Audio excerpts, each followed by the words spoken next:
All right, I believe we are now live streaming and we'll start the broadcast here.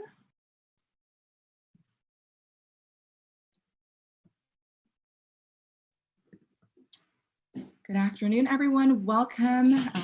We're just starting the broadcast, so we're seeing that attendee count climb. So we'll just wait another minute for folks to join us, and welcome also to folks who are joining us through the YouTube live stream.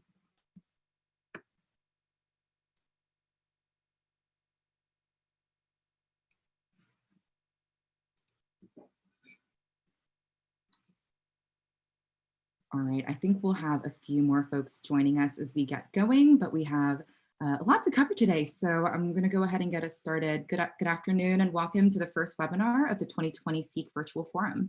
My name is Julia Kim. I'm the Director of Climate Change and Energy Programs for the Local Government Commission, and I will be your moderator for today's webinar. And for those of you who may not be familiar with SEEC, the Statewide Energy Efficiency Collaborative is an alliance between LGC, the Institute for Local Government, ICLEI, Local Governments for Sustainability, and California's 4 investor-owned utilities. We work together to support local governments in reducing greenhouse gas emissions and accelerating climate action efforts. And today's webinar will feature a state panel discussion with officials from California's Environmental Protection Agency, the Energy Commission, and Public Utilities Commission. We'll be exploring promising solutions for a clean energy future, which is the overarching theme for our virtual forum this year.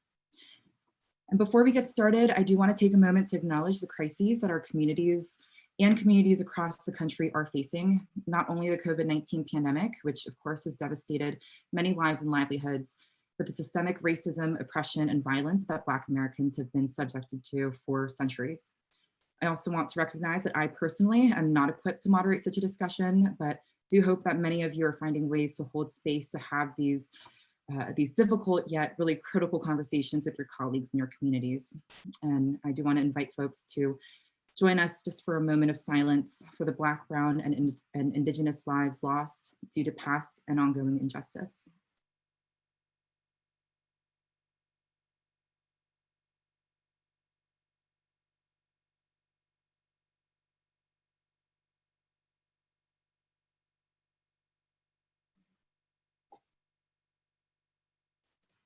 Thank you. I'm actually going to be taking myself off video just to ensure that we have a stable connection, but know that I am right here with you. We also want to thank our sponsors, our SEEC IOU partners, as well as the Southern California Regional Energy Network and the Bay Area Regional Energy Network for making the SEEC Virtual Forum possible. And of course, to all of our promotional partners for helping us spread the word and extend our reach. Certainly could not do this without you, so thank you so much for your ongoing partnership. As many of you know, the in-person SEEC Forum was not possible due to the COVID-19 pandemic. So we will be hosting the forum in a virtual setting, featuring about 3 webinars and 1 networking activity each month for 6 months through November. We invite you to join us for our upcoming webinars, which will explore community energy resilience, reach code collaboration, and community engagement, and to join us for speed networking, which will be our first networking activity of the virtual forum. You can visit the forum website to learn more and register, which is where you can also find the proposal submission information. We are taking proposals for future webinars, so I encourage you to engage with us through our website. I think by now, many of you are Zoom webinar experts, but I'll provide a quick tutorial before we get started. So due to the large number of participants, everyone will be muted except for our panelists. And we hope that you'll engage in the discussion by submitting questions for our panelists through the Q&A module. And please feel free to submit questions at any point during the webinar, and you can also upvote questions from other participants. So if you see something get submitted that you're particularly interested in seeing a response to, do feel free to upvote those. And we also encourage you to use the chat function to engage with your peers, as well as to reach LGC staff should you encounter any technical issues or have any questions about the SEEC Virtual Forum. Today, I'm joined by Tia Tyler, Serena Soar, and Ryan Dana from LGC's team. So again, please feel free to reach out to any of us if you have any questions during the webinar. And for those of you who are joining through YouTube, we do encourage you to submit questions through the live chat. We'll be monitoring that through the webinar and routing that over through Zoom. And finally, this webinar is being recorded and all resources will be made available on the SEEC Forum webpage. And at last, I'm excited to introduce our panelists. Huge thanks to everyone you see in front of you here for joining us today. Serena McIlwain was appointed by Governor Gavin Newsom in March 2019 to serve as Undersecretary of the California Environmental Protection Agency. As Undersecretary, McIlwain oversees the day-to-day operations of the agency and serves as the principal advisor to the Secretary. She has oversight responsibility of the Office of the Secretary budget totaling $22 million. McIlwain also provides leadership and support to all of the boards, departments, and offices under CalEPA and CalEP's total budget of $4.6 billion. Prior to joining CalEPA, McIlwain was director of the Office of Continuous Improvement at the U.S. Environmental Protection Agency, where she deployed an agency-wide lean management system to improve agency performance, increase productivity, eliminate waste, solve problems, and continuously improve. Thanks so much for being with us here today. We're also joined by Chair David Hochschild, who was appointed to chair of the California Energy Commission by Governor Gavin Newsom in February of 2019. He fills the environmental position on the 5-member commission, where 4 of the 5 members are required by law to have professional training in specific areas: engineering or physical science, environmental protection, economics, and law. Chair Hochschild's career has spanned public service, environmental advocacy, and the private sector. He first got involved in the solar energy field in 2001 in San Francisco as a special assistant to Mayor Willie Brown, where Chair Hochschild launched a citywide $100 million initiative to put solar panels on public buildings. He also co-founded the Vote Solar Initiative, a 60,000-member advocacy organization promoting solar policies at the local, state, and federal levels. Thanks so much, Chair Hochschild, for joining us. We also have Commissioner Andrew McAllister, who is serving his 2nd term on the California Energy Commission. Commissioner McAllister has been working on energy deployment and policy since the early 1990s, and he has worked across the world to deploy clean, cost-effective energy solutions with counterparts ranging from tiny remote communities to the largest of utilities. Commissioner McAllister administered 2 of California's signature renewable energy programs, California's Solar Initiative and the Self-Generation Incentive Program. He's developed and operated energy efficiency programs for utilities and performed a broad range of policy-related research for California and the federal government. Commissioner McAllister's deep grounding in technology, policy, and the marketplace provides him with uncommon insight on the accelerating changes taking place in California's energy sector. And last but certainly not least, we're also joined by Commissioner Rechtschaffen, who was appointed to the California Public Utilities Commission by Governor Jerry Brown in January 2017. At the CPUC, his key areas of interest include decarbonization, safety, environmental justice, and enforcement. Commissioner Rechtschaffen is the assigned commissioner on several risk assessment, emergency management and safety proceedings, the transportation electrification proceedings, renewables portfolio standard, the affordability proceeding, and the biomethane and renewable gas proceedings. He also co-leads several internal agency initiatives, including implementation of the Commission's Environmental and Social Justice Action Plan, the development of a more uniform and formal CPUC enforcement policy, and efforts to make CPUC proceedings more streamlined and accessible to the public. So thank you all again for joining us and taking the time to join us and be here with us today. We are trying something new today, a panel discussion format where we'll quickly turn it over to the audience for questions. So again, definitely encourage everyone who's joining us today to submit questions through the Q&A module at any point during this webinar. So to our panelists, as you know, local governments across California have been working to bring advanced clean energy solutions to local communities, reduce greenhouse gas emissions, and meet ambitious climate action goals. While we have seen remarkable progress in a resource-constrained environment, the current COVID-19 crisis is bringing about unprecedented challenges for local governments. To kickstart this conversation, I'll invite each of you to share some initial thoughts on how local jurisdictions can continue to build momentum towards a clean energy future for all, despite these challenges. I'll stop sharing my screen now and invite you all to share your video, and perhaps we can just go in order of introductions if that makes sense. So Undersecretary McIlwain, I'll pass it over to you first. Okay, thank you. Can you hear me okay? Yes. Okay. So first and foremost, I want to recognize what a unique time this is and how important it is that we leverage the view that this pandemic is giving us into the realities of our most vulnerable communities.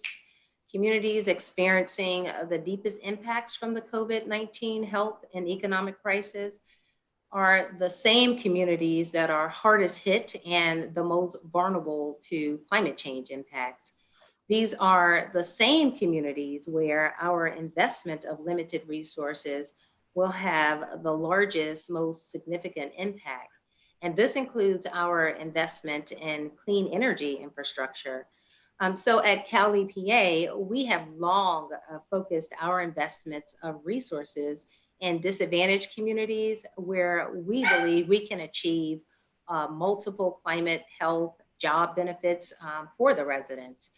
I believe that these targeted investments are now more important than ever before. Both the Secretary and I are committed to ensuring that our programs and regulatory activities move forward as consistently as possible in light of the current pandemic. Specifically, we're not losing sight of the other looming pandemic that is climate change, which is as fundamentally a public health and safety issue as coronavirus. More drought, more heat waves, more catastrophic fires, and extreme weather events are leaving increasing numbers of Californians exposed to terrible and unacceptable health and safety risks. Asthma and heart attack and lack of access to clean drinking water and many other health impacts will also worsen with climate change, leaving more of our communities vulnerable to other health threats like COVID-19.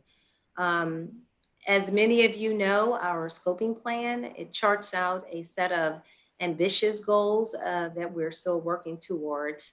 And our continued partnership with all of you and your direct work is critical to achieving those climate goals set out in our scoping plan. In particular, I'm referring to goals related to doubling our building efficiency as we implement the renewable portfolio standard and integrate at least 50% renewable energy sources statewide, uh, increasing our water efficiency and conservation efforts as we enter into what is likely to be a continued drought year, and the goal of maximizing the potential of our natural and working lands through increasing our support for a resilient and sustainable agricultural production system, also limiting, or in the case of COVID-19 reality, sustain our reductions in carbon intensive industrial activities statewide. So our collective partnership is really critical to achieving these goals. And while this crisis is extreme and we are still dealing with its impacts, it does present an opportunity for California to chart a green and equitable recovery.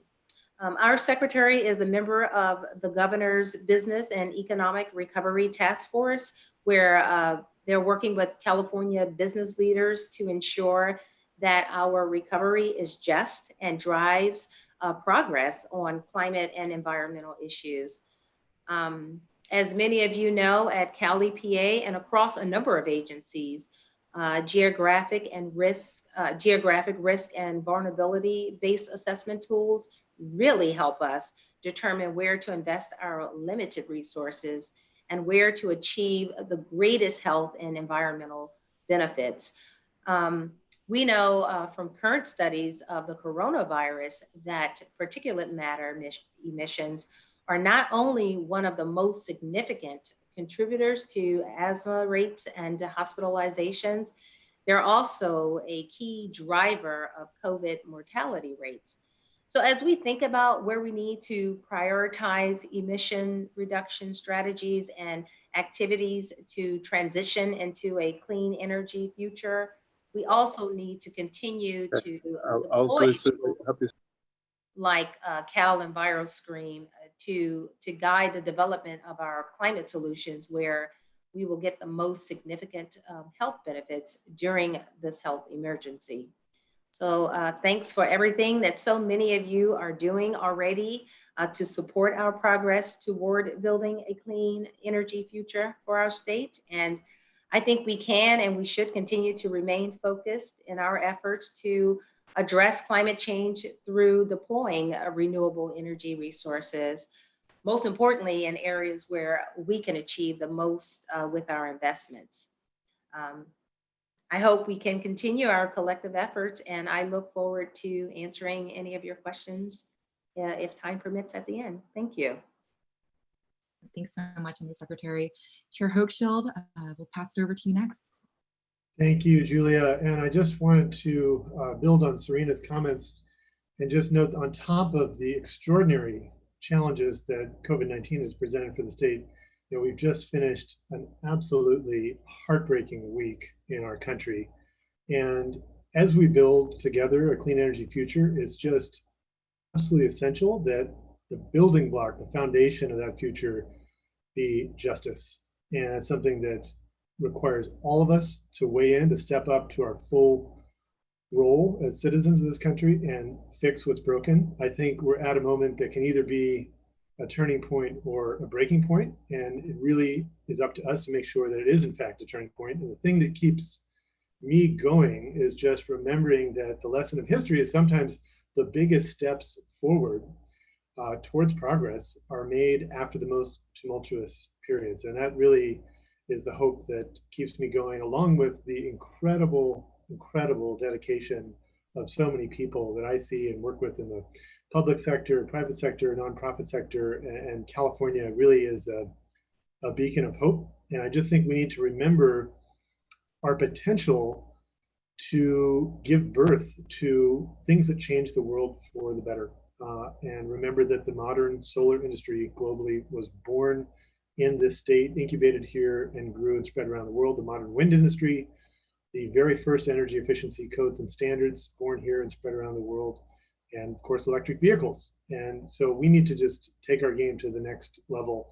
And what excites me in particular about local government, I come out of local government, I worked for the mayor of San Francisco, I'm very familiar with how cities operate, is really it's local governments that end up affecting what state policy is. And the way change happens in our country is really bottom up. When you really look at most policies, they're driven at the local level. And just as an example, in January of this year, we required solar on every rooftop in California. That's the home of the future, is a solar home. That wouldn't have been possible were it not for local leadership. There were 7 local cities that did that and got out ahead.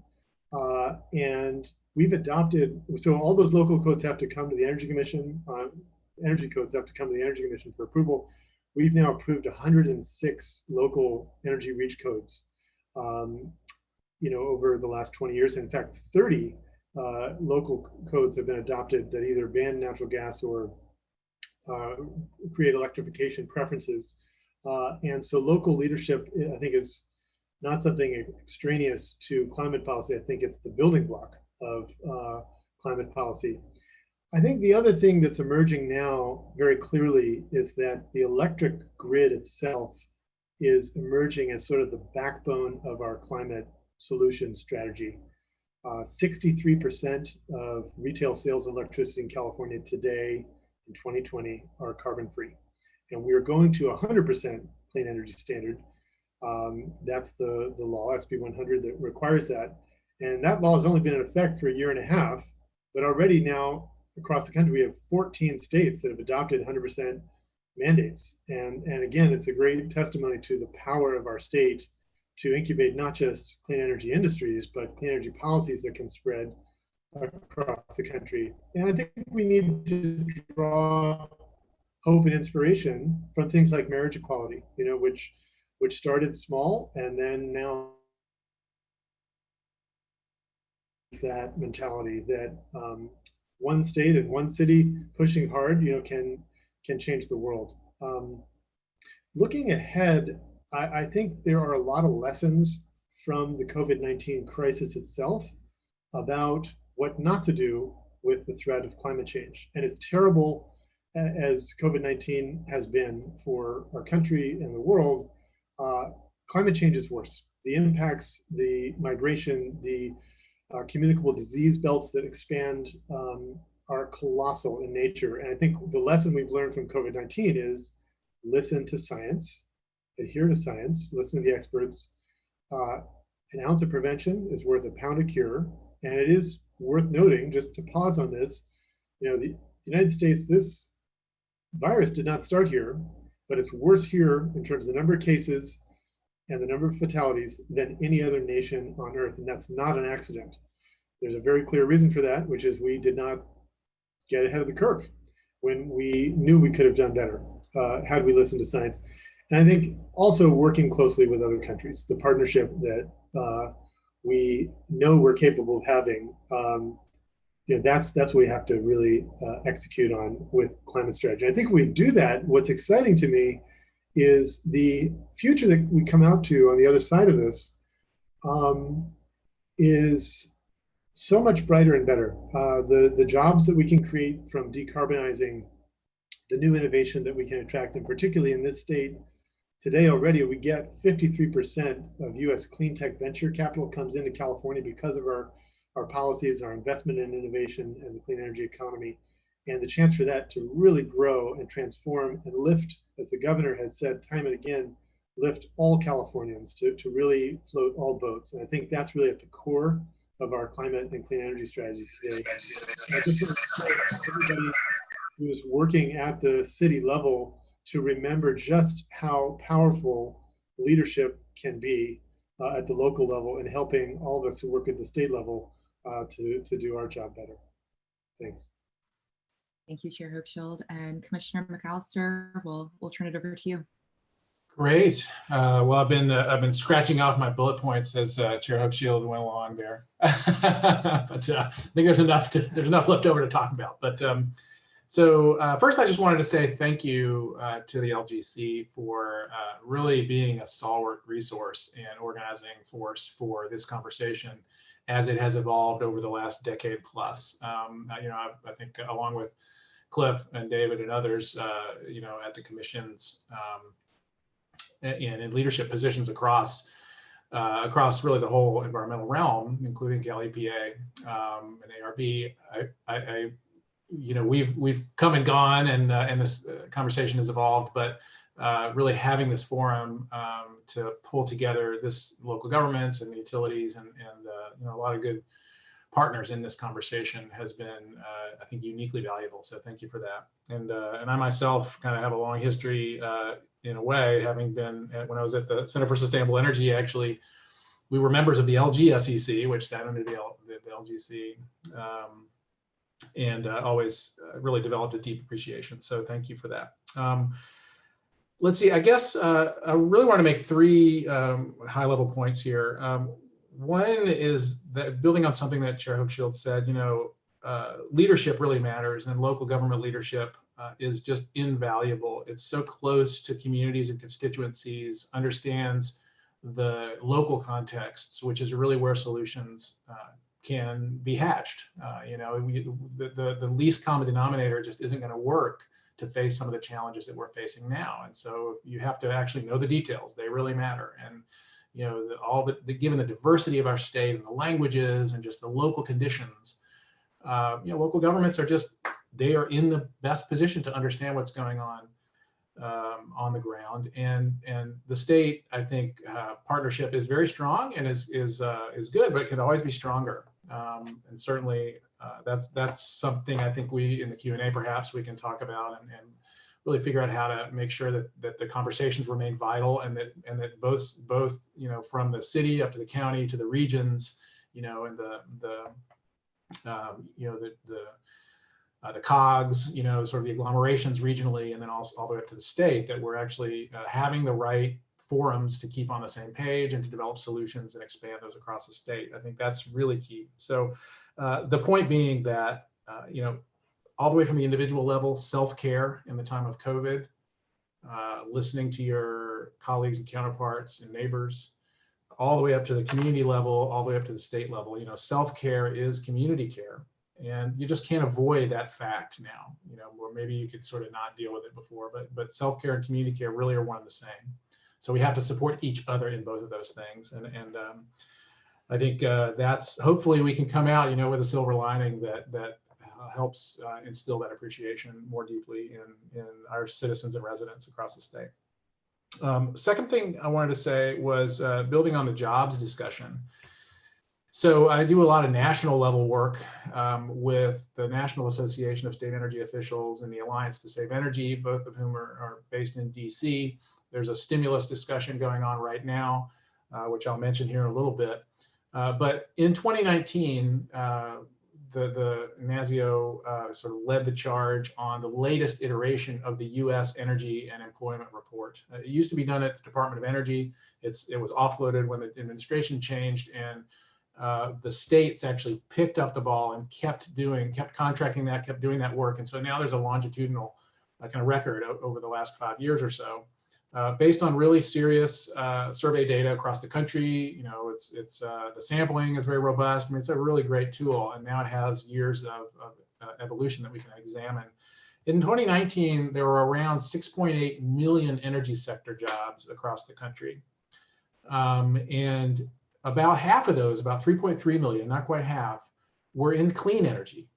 And so that breaks down, you know, in ways we could talk about, but the lion's share of those are energy efficiency jobs. And they look a lot like contractors, you know, people installing stuff in homes and businesses, but lots of manufacturing, lots of R&D, lots of design, really diverse set of jobs.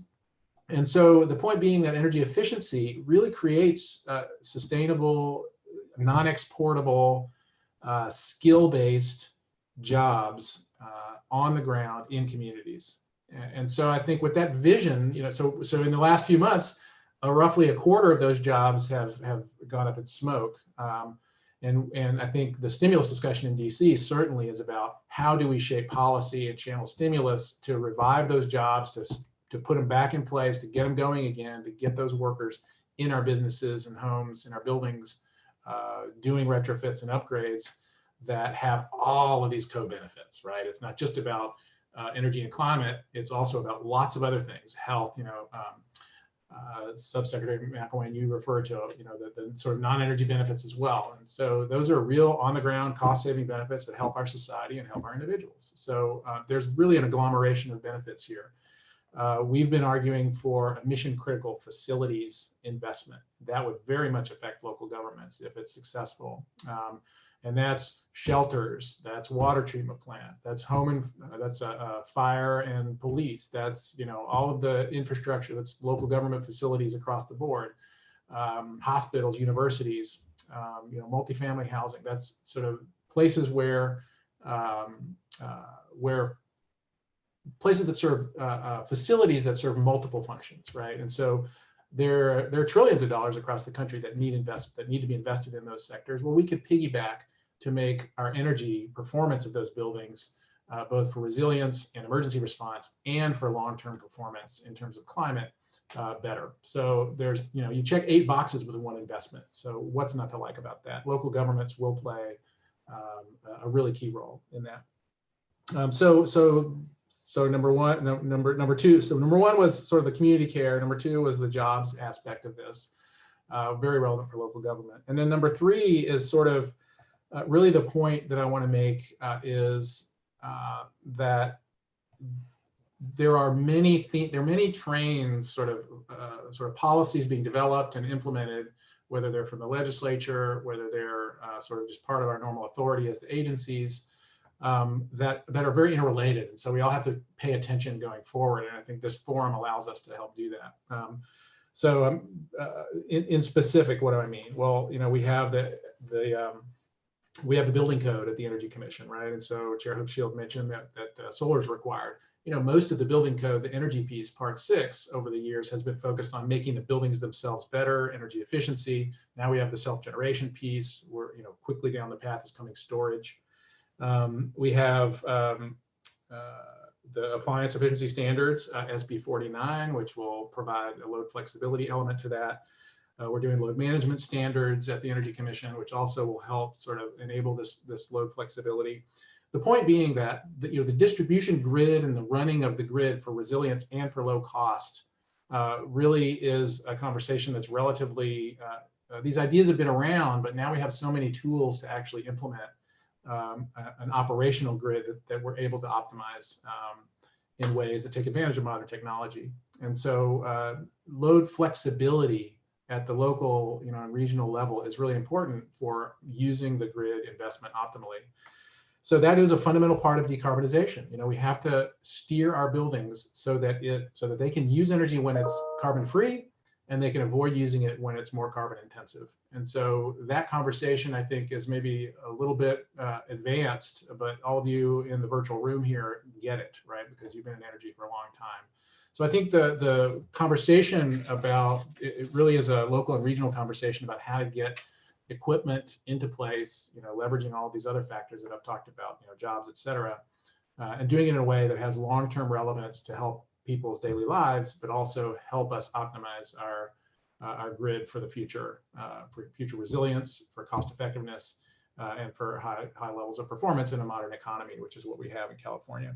So that handshake, just to finish up, we have a lot of tools. That handshake from the local to the regional to the state is really fundamental to making sure we get where we need to go, and we do that in a way that doesn't give anybody whiplash, that really is intentional, that is planned. And in that way, California will again show the sky won't fall, the sky doesn't fall. It's gonna be okay. We're gonna, there's business opportunity here. And we end up in a place that has cleaner air and a resilient grid that supports our modern economy. And other states and other nations look at that and they say, oh yeah, of course, ping, the light bulb goes on.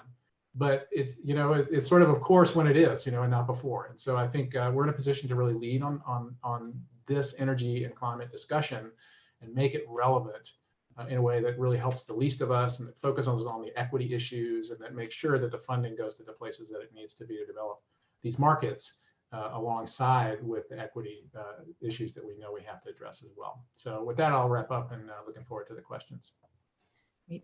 Thank you, Commissioner McAllister. And next, we will turn it over to Commissioner Rechtschaffen. I just want to note, I know we may encounter some technical difficulties along the way. I'm sure many of you have been experiencing this already as you're working from home. So if we do need to troubleshoot anything, I'll ask for everyone's patience. But Commissioner, I'll pass it over to you. Thank you, Julian. I did miss part of Secretary McIlwain's initial remarks because I got kicked off my Zoom account for some reason, or I just lost service for some reason. So I apologize for that. Thank you for inviting me.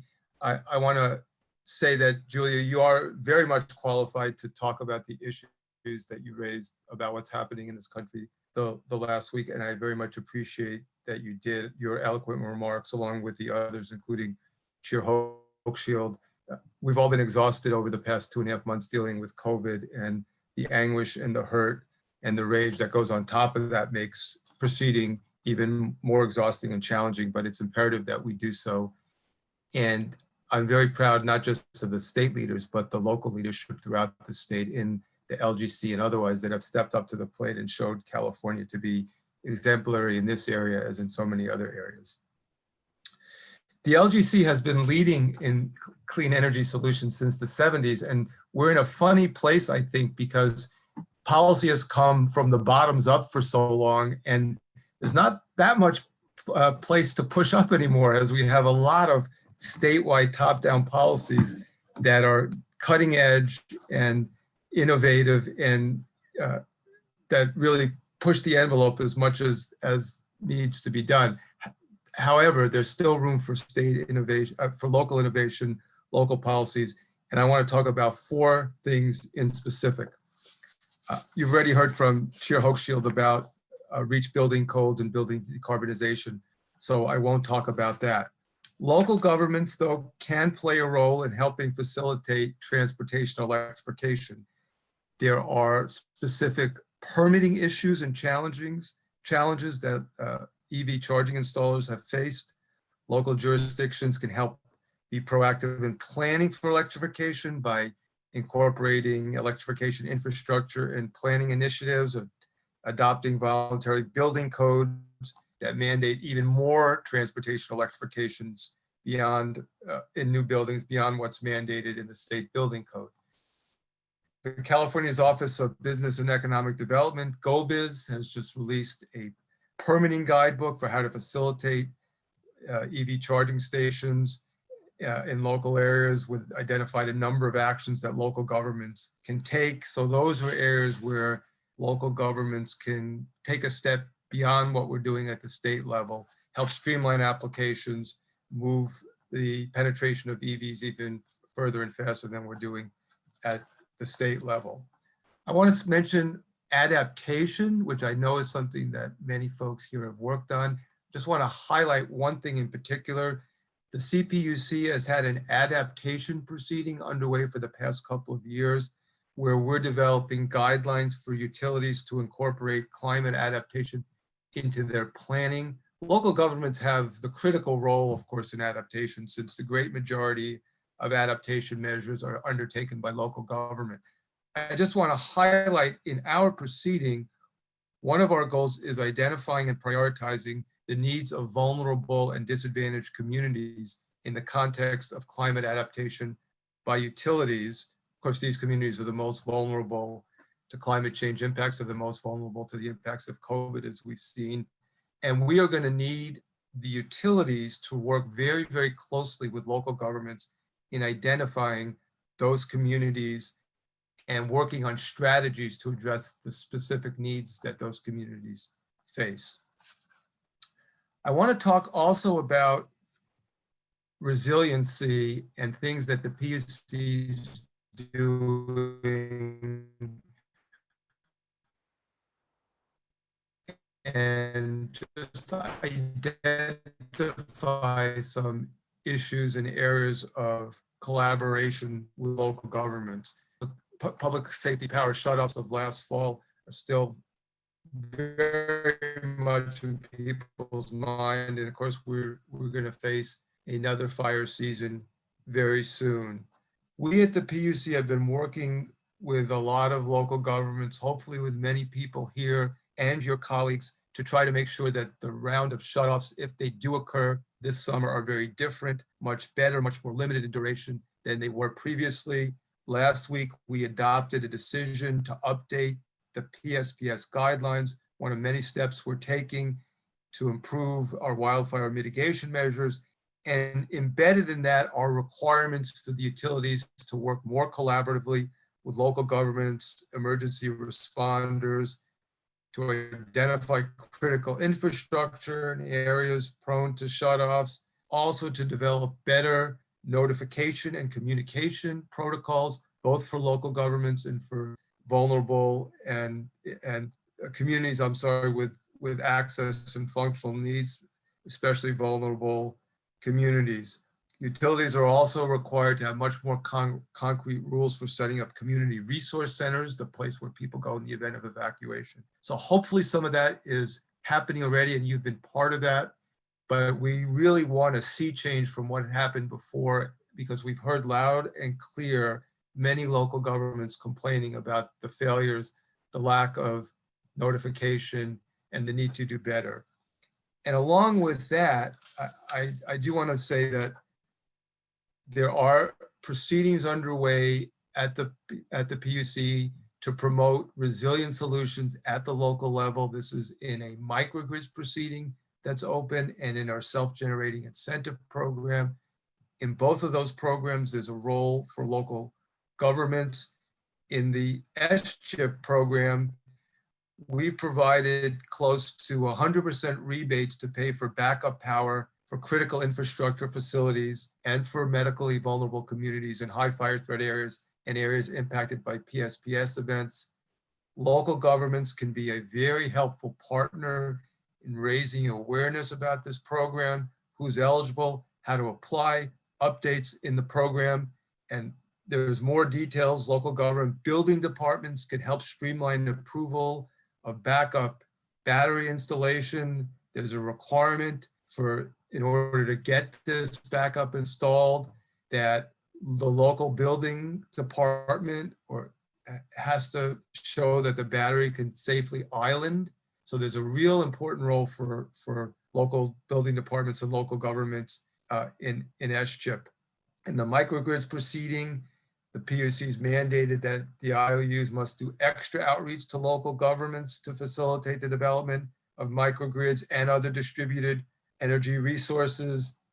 We're also trying to develop between local building departments and IOUs to develop a template for single line drawings that's acceptable to both the IOUs and local building departments that can be used for purposes of interconnection, a critical function that needs to be satisfied in order for these local distributed generation solutions to take hold.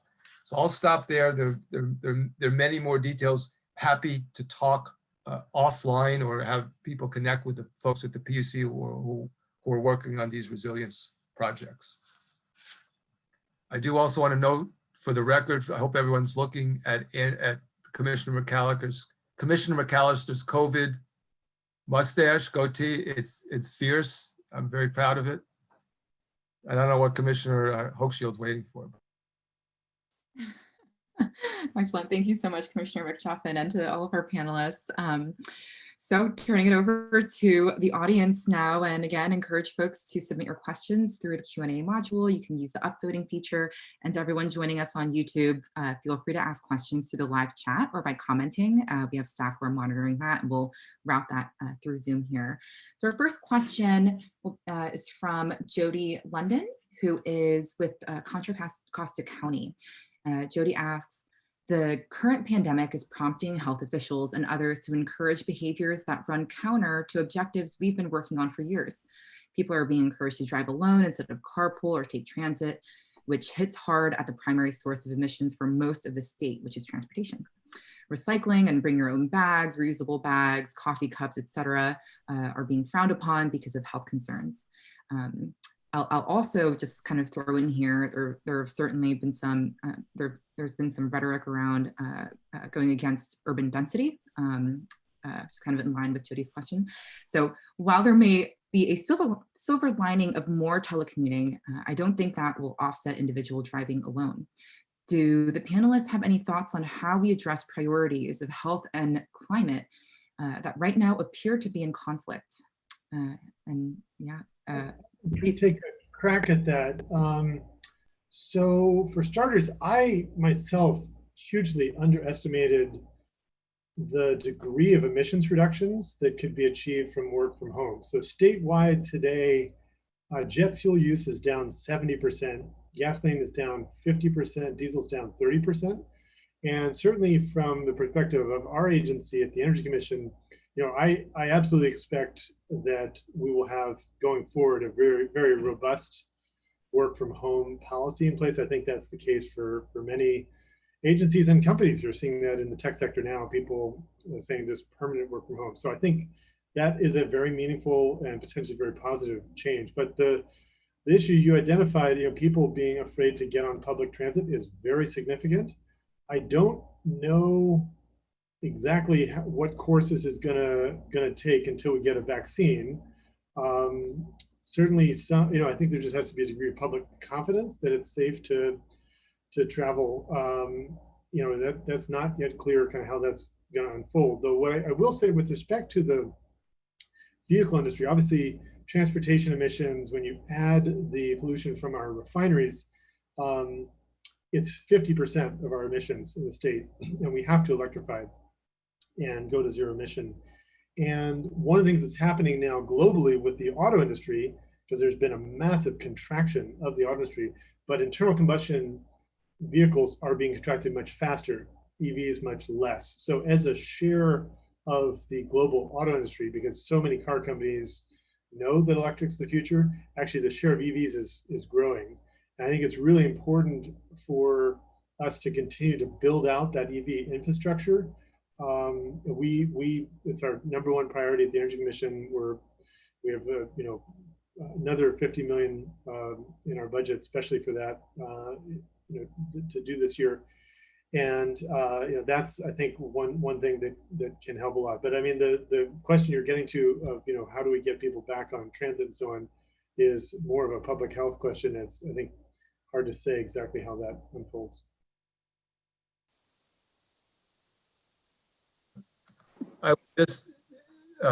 I think it's a very real problem. We can see in China the decline in public transit usage. It's going to be the case here as well. And we saw for the first time SUV sales outpace sedans recently. So I don't think there's going to be an easy solution. One thing we can do is try to encourage other forms of electric transportation that are not single-use autos, like bikes, or just pedal bikes, push bikes. In cities like Oakland, where Jody lives and I live, have closed off streets, and I know that's being done in other places. So there are other things that can be done to, even if people aren't using public transit, but that will not lead to higher GHG emissions. But it is a very, very real problem that we need to spend a lot of time thinking about. I'll just say we need to recognize that our approach and strategies have to shift. For us, telecommuting is not possible for all of our workers, but we do want to sustain the reductions that we were able to get from vehicle miles traveled. So it's important that I think we all keep in mind the changes that we have to make to our public transit, active transportation systems to support that. We're also looking at creative ways to continue to address problems associated with single-use plastics. Many of the best practices come from cities and counties, so we really encourage your ideas and advocacy on these issues.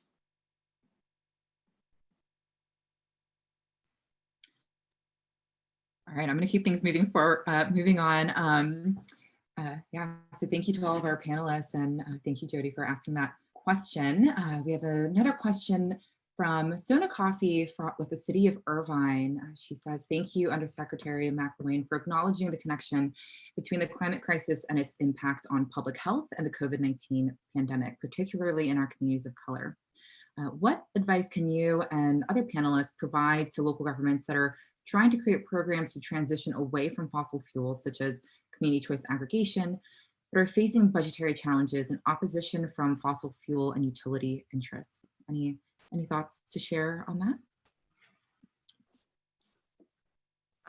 I would say join us in prioritizing our resources where we achieve the biggest health benefit in disadvantaged communities. And those can be defined statewide, regionally, or locally by looking at health data and socioeconomic burdens and vulnerabilities. We will all, I guess, have to do more with less. So we need to focus on where we can have the maximum impact. And that's what we do. And I just encourage everyone to do the same thing. And also the Cal Enviro screen or your local data, that's another source of trying to figure out like where best to get the biggest impact for what you have for your resources. I wanted to chime in quickly there as well. So I totally agree. I mean, we have to look at the Venn diagram of where we get the biggest bang for the buck. And I think that is absolutely in disadvantaged communities and communities of color, low income across the state. Those are like that third of our population where, we know more sort of concretely and urgently than ever that folks who are living, paycheck to paycheck, month to month, if they have a paycheck, but they're living tenuously, they're not going to prioritize. They cannot prioritize investing in their built environment, and they don't have 10 grand or whatever to like invest in an upgrade of their home to make sure it's properly sealed and ventilated and upgraded with electric appliances, et cetera. So programs are going to have to focus on those people first and foremost, on those buildings, on those residents and citizens, right? I mean, that's got to be the focus of. But our overall policy. So, but the upside is also that by doing so, we develop markets. We enable markets that maybe need less help, or less sort of policy direction to get to the rest of the marketplace. And so, if we prioritize like that, I think we can move in the right way, in a way that respects the sort of equity imperative, which I think all of us would agree on this call that is imperative. I mean, we're not going to succeed both from a functional perspective, but also from just a moral position. We're not going to succeed if we don't really prioritize our programs in that way that really focuses on where we're going to move several needles at once. And so I want to just second this idea that we look for our partners in the healthcare realm, because I'm certain we will detect lower asthma rates when we improve indoor air and we improve community health. We will detect the savings across the economy, including in the healthcare system. And so those are the kind of co-benefits that we really need to be explicit about incorporating in our energy policy. And I think, we've been siloed and we haven't done that as well as we might, and that's a place where we need to improve. There's a lot of technologies, though, available to help us do that and to understand what's going on much more quickly than maybe we would have 10 years ago.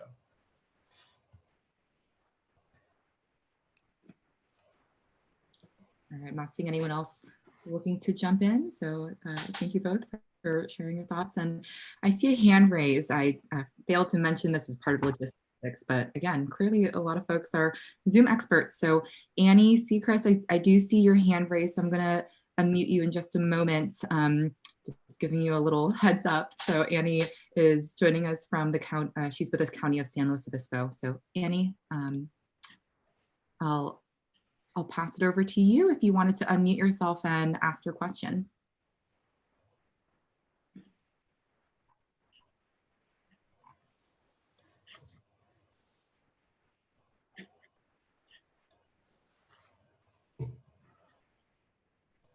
Okay, possible that might have been a mistake then, but Annie, feel free to raise your hand again if you did have a question to ask.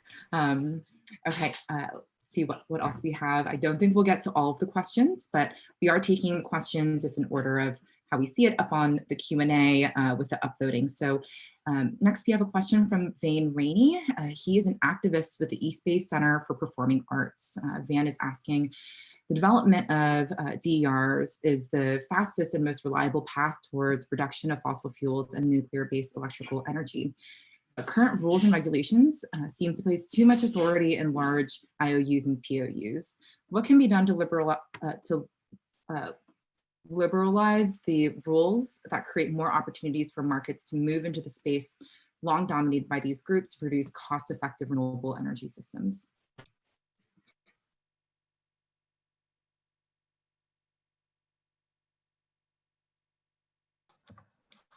I'll take a first crack at that question, Val, since the PUC probably has the biggest role, or is perceived, and maybe very appropriately, as the biggest obstacle. There are some statutory limits that people are thinking about pushing. For example, peer-to-peer energy sales is something that can't be done, which some developers and innovative entrepreneurs want to change, and Senator Stern's been looking at legislation that might deal with that.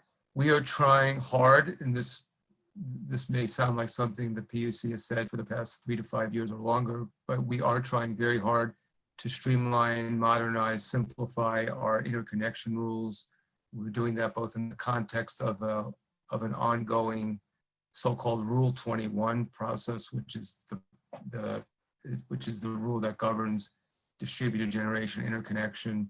I think we've made a lot of progress in a short time because of COVID in the microgrids and resiliency proceeding, where we're coming up with special rules for local governments and other streamlined processes. And as I mentioned earlier, mandating closer coordination with local governments and utilities in developing templates and in planning the best places for microgrids. We're trying to encourage widespread penetration of distributed backup battery solutions and other customer side solutions through our SCHIP program. We just approved last year a decision that will allocate $1.2 billion in funding for that program between 2020 and 2024. And then there is a role for local governments to streamline the permitting process, as I mentioned, for example, the siting of electric vehicle chargers, hydrogen stations, other storage. There's a statute that was in place from, I think, 2 years ago that mandates that for customer side, it's actually a 2017 legislation that requires local governments to streamline the process for installing energy storage. So there are obstacles, but we're trying to work on them. And I think perhaps Commissioner McAllister, I've heard him speak many times about the data limitations, the new models that may emerge with new business ideas, and maybe he can pick up from there. So how about that for handing off the baton, Andrew? Yeah, thanks for that, Commissioner. Yeah, I think a lot of our, I mentioned a couple of initiatives we have going on at the Energy Commission, but this is a broader kind of, I think, shift. It's sort of a sea change in the way, in the signals that customers get and the enablement they have to respond to those signals. And so, if the rates and, whatever signals reflected grid, say carbon intensity or just grid conditions, reliability, we think of it as like the hot summer day issue, but really it's 24/7, 365. There are a lot of tools out there that could really enable the system to be managed at the local distributed level and then sort of aggregate and scale up to, say, a level where the ISO could have some visibility there. And that's powerful in the sense that it would allow third parties to sell packages of installations, of management services that would have real value for customers, kind of outside of that particular utility ecosystem. And so, or alongside it, because like the PUC does rate making and the individual POU governance structures, they are the ones that do rate making. But to the extent that we are moving toward time-based rates that do reflect some of these grid conditions and these grid realities, then that opens up a lot of doors to be innovative and to utilize technology to help customers manage not just their energy bills or to like drop load when they, in traditional sense, like drop load when there's a hot summer day, but also actually take energy when it's available, charge vehicles, do all of that stuff in both directions that would enable the grid to function better. And so that there's value there. And, over time, our challenge in this regulatory environment is to develop the tools that enable that value to be unlocked. And that's, I think, our challenge in both commissions, really, frankly. Excellent. Thank you, commissioners. I see another hand raised. I believe that's Rick Brown with Terra Verde. So Rick, I'm going to go ahead and allow you to unmute yourself, and let's see if we can get this to work. You should be able to unmute yourself now. Very good. Thank you. Can you hear me? Yes. Yes, loud and clear. Great. Good afternoon. Thanks for this panel. Real specific question. Given the importance of addressing disadvantaged communities mentioned by all of you, what can the CPUC do to address the wait list of $300 million in local government and school projects that qualify for the SCHIP equity budget, but the funding isn't in that budget? And these are all projects that would support clean energy projects in disadvantaged communities. So wondering what the CPC, and some directing that at Cliff, if you could answer that. Thank you. Rick, the wait list is, we can and should talk about this offline. Rick, of course, is the schools, but where's the wait list? You're breaking up there, sir. This is the wait list on the equity budget. There's $300 million just in local government and school projects based on the opening on May 12th. Okay, well, if I'm understanding Rick's question correctly, and as I said, Rick, we are happy to follow up offline directly. The S-chip, as I mentioned earlier, we adopted a program at the end of last year and then again earlier this year that provides essentially full subsidies for the installation of backup batteries for critical infrastructure facilities, which can include schools if identified by local governments, and medically vulnerable individuals. We opened up the program in a couple of service territories in early May, and almost immediately the applications took over the entire allocated budget. So there's no money left in the budget. The PUC previously approved an additional $500 million in funding to support the equity resilience budget. And we are in the process of pushing that money out the door. And I don't know how quickly it's coming, but it's very quickly. I don't know if it's a matter of days or weeks, but it is in process and it's being pushed out the door. So I hope that answers your question, but if it doesn't, let's talk about this offline, Rick. Thank you. Excellent. Thank you, Commissioner. And thank you, Rick. I think this might be, we might be able to take one or two more questions from here on out. Definitely want to make sure we have some time for each of our panelists to provide a few closing thoughts before we wrap up on time. So we have a question from Becky Linville, and Becky is with the with UC Davis, their Office of Research, and Becky is asking. Whoops, I think I might have lost her. Oh, it looks like Chair Hochschild, you answered that, but I'll open it back up for folks, for anyone else to jump in. Can you discuss how you're encouraging electrification in residential homes and apartments by replacing natural gas stoves, furnaces, ACs, water heaters?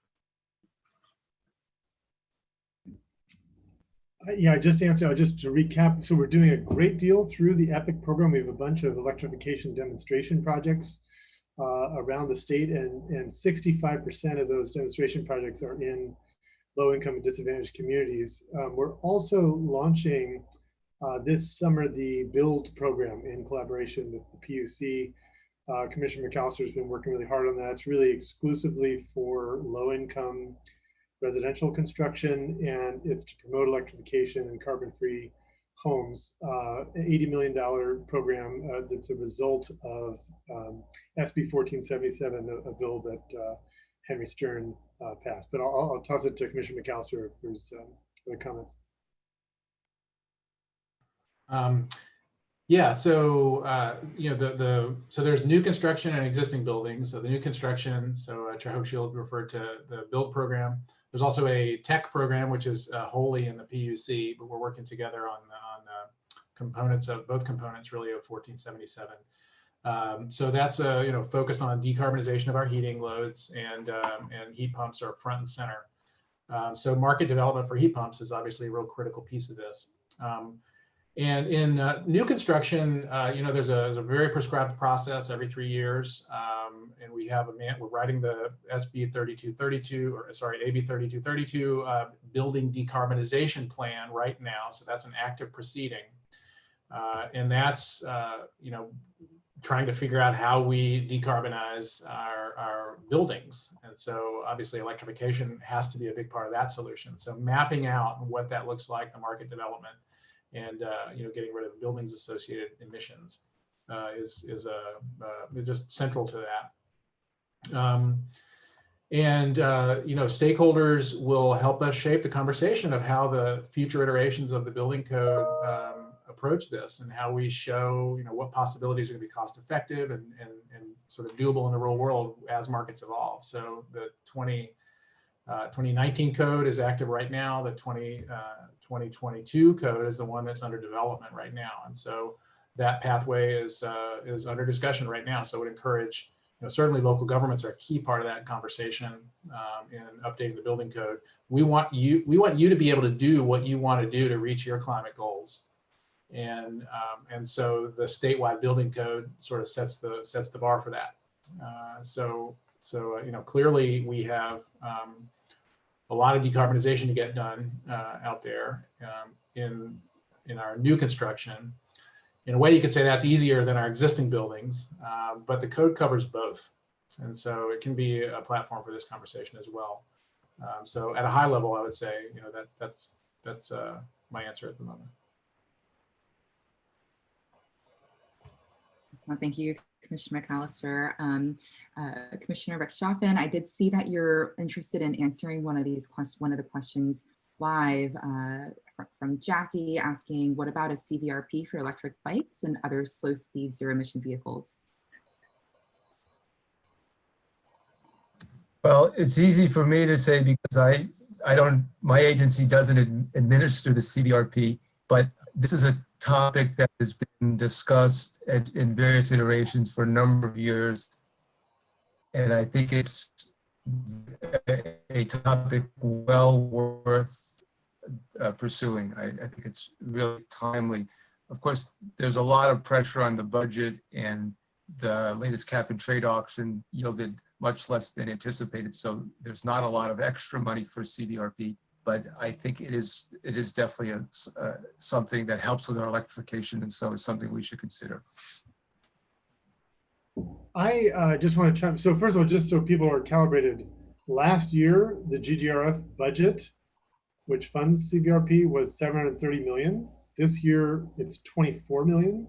So it has been an absolute body blow to all these programs, and we're not going to have meaningful amounts of rebates for electric vehicles. Having said that, when we're able to provide funds, I do believe there's huge opportunity in two-wheeled vehicles. China alone has, I think, about 300 million two-wheeled electric vehicles. And every week I feel like I see a different type of two-wheeled vehicle. I saw this guy on this one-wheeled skateboard zooming around. And I think the real test that has to meet, though, is, are you getting people out of a car? Like, would you provide a rebate for an electric bicycle if that just means the person is going to upgrade from a normal bicycle? Probably not. So I think that's the sort of threshold you got to set. Thank you.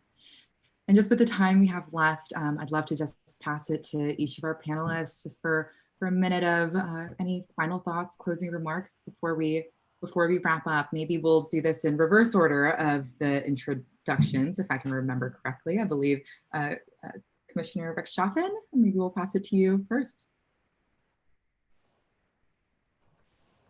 Well, you caught me off guard. I was going to spend the next 3 minutes composing something brilliant.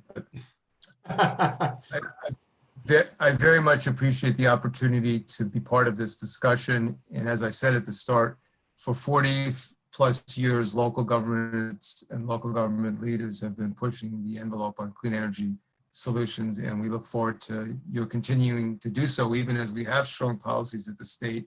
There's always room for more experimentation and innovation at the local.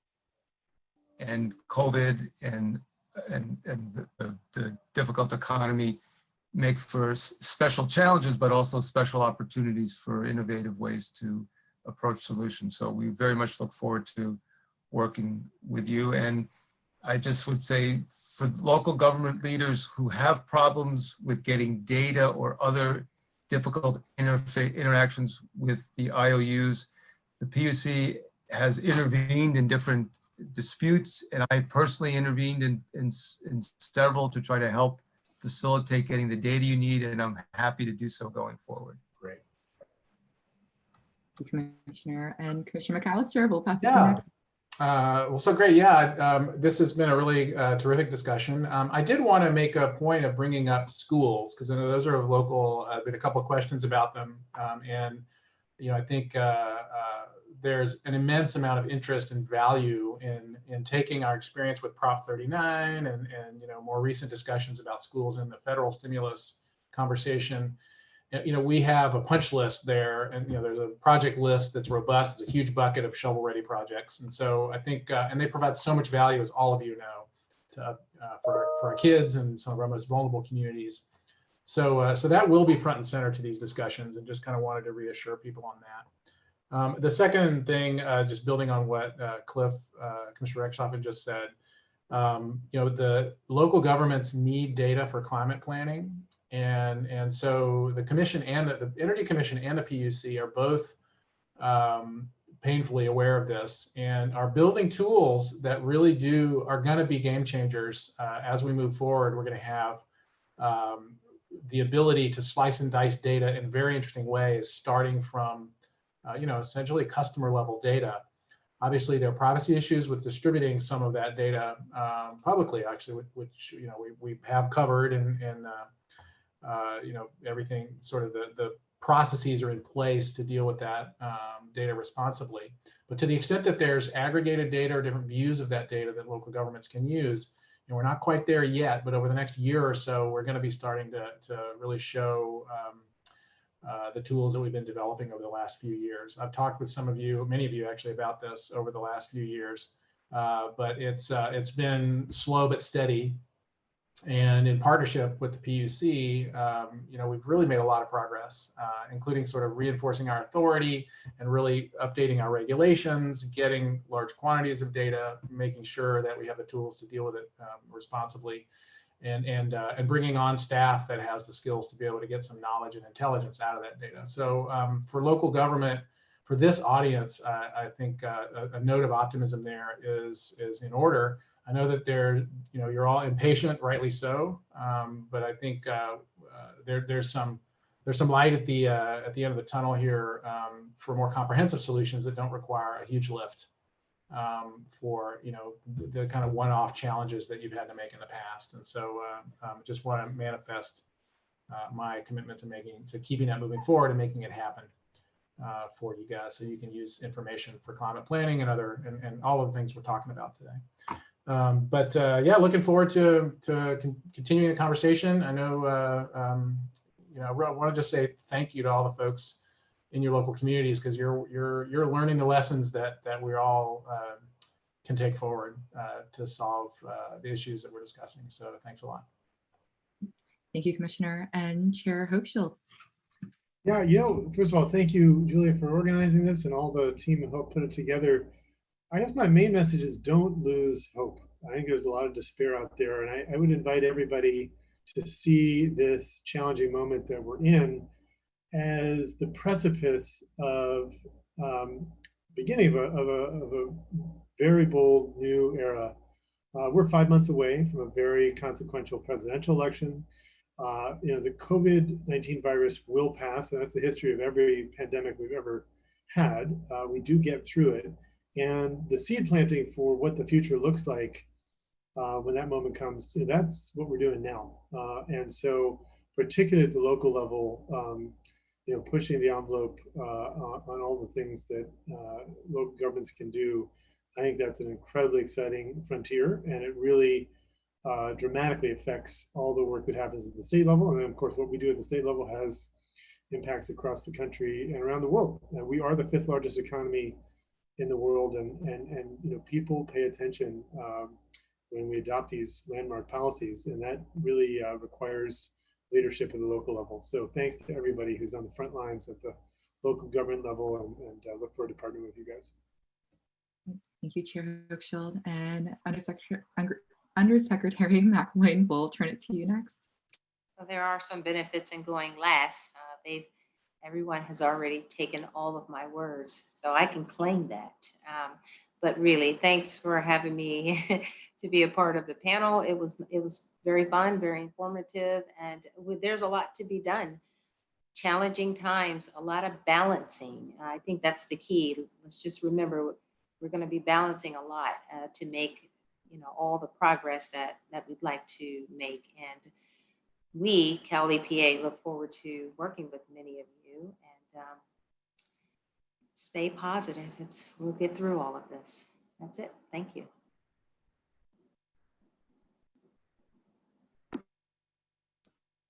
Thank you to all of our panelists for joining us today, and to everyone who's joining us through Zoom and on YouTube. We know how busy your schedules can fill up, so appreciate all of you taking the time to join us today.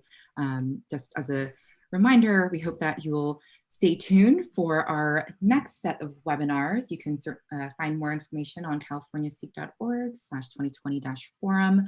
And yeah, stay safe, be well, and we look forward to connecting again in the near future. Thanks so much, everyone.